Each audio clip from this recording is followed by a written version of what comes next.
আজকে আমি আলু পোস্ত বানাবো, তো তার জন্য আমি আলু কেটে নিচ্ছি। পিলার দিয়ে প্রথমে আলুর খোসাগুলো ছাড়িয়ে নেব। এই 5টা আলু দিয়ে করব আমি আলু পোস্ত।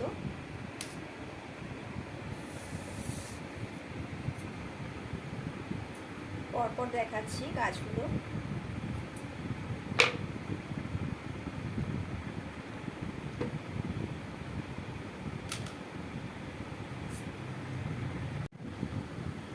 এখন আমি আলুগুলোকে ধুয়ে নিয়ে এলাম খোসা ছাড়িয়ে। এরপর আমি এগুলোকে ডুম ডুম করে কেটে নেব, আলু পোস্তের আলু যেমন কাটে।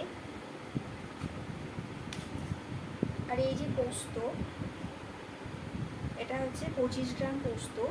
এই 25 গ্রাম পোস্তকে আমি 2টো কাঁচা লঙ্কা দিয়ে ভালো করে মিহি করে বেটে নেব। আগে আমি আলুগুলো কাটবো, তো একটা একটা করে আলুগুলো আমি কেটে নেব।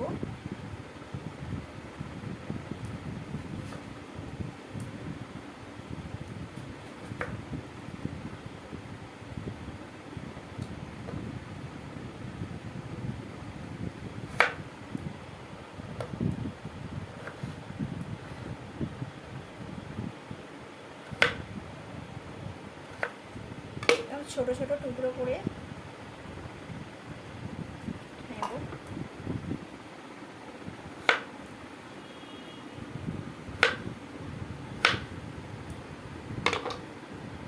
এরকম কিউব কিউব আকারে কেটে নেব।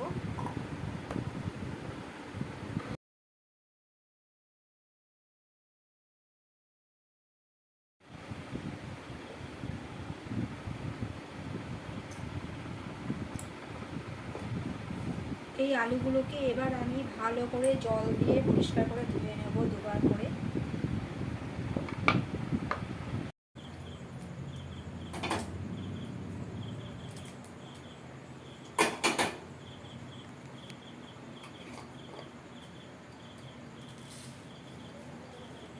একটা শুকনো লঙ্কা দিলাম আর কালো জিরে ফোড়ন দিলাম।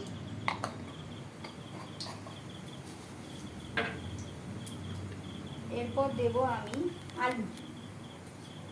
আলুগুলো দিয়ে একটু ভাজা ভাজা করব নুন হলুদ দিয়ে।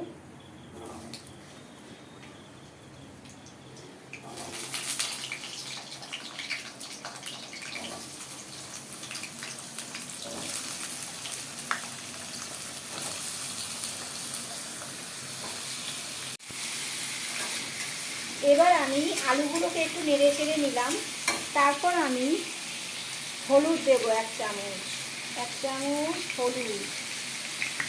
এবার দেব নুনও 1 চামচ।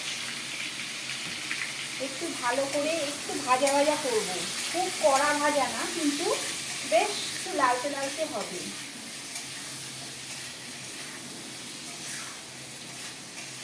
তারপর আমি এই যে পোস্তটা আমি বেটে রেখেছি 2টো কাঁচা লঙ্কা দিয়ে, এর থেকে বেশি লঙ্কাও দেওয়া যায়, তো আমরা ঝাল কম খাই বলে 2টো কাঁচা লঙ্কা দিয়েছি।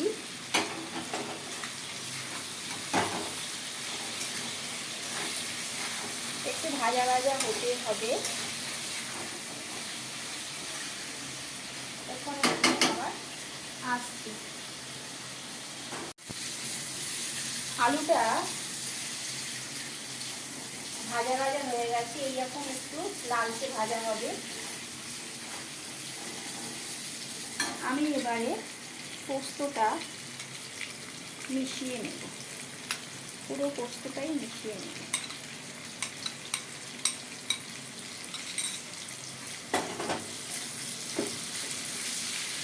মাখিয়ে নেব আলুর সাথে নেড়ে ছেড়ে।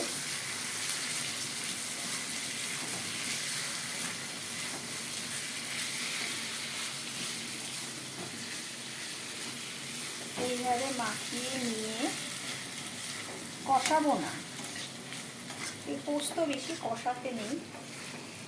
এর মধ্যে আমি পরিমাণ মতো জল দেব আলুটাকে সেদ্ধ করার জন্য।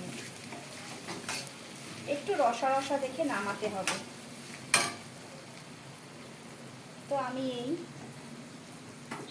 আবারও স্টিম বাড়িয়ে জল দিয়ে দেবো পরিমাণ মতো। যাতে আলুটা সেদ্ধ হয় এরকম জল,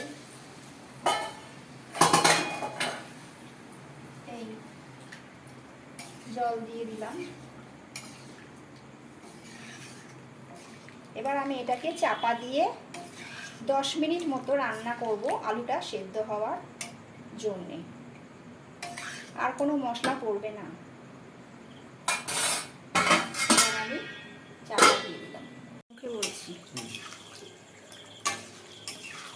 আলুগুলো সবই সেদ্ধ হয়ে গেছে।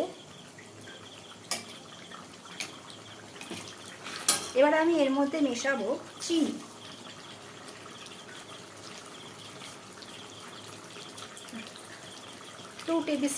টু টিস্পুন চিনি, হ্যাঁ, 2 চামচ চিনি দিলাম। এইবার আমি দেব হচ্ছে 2টো চেরা কাঁচা লঙ্কা। এই হয়ে গেল আমার আজকে আলু পোস্ত রান্না। ব্যাস।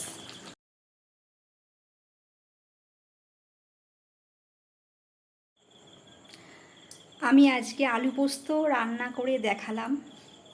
তোমরা কমেন্ট সেকশানে জানাবে কেমন লাগলো আমার রান্নাটা।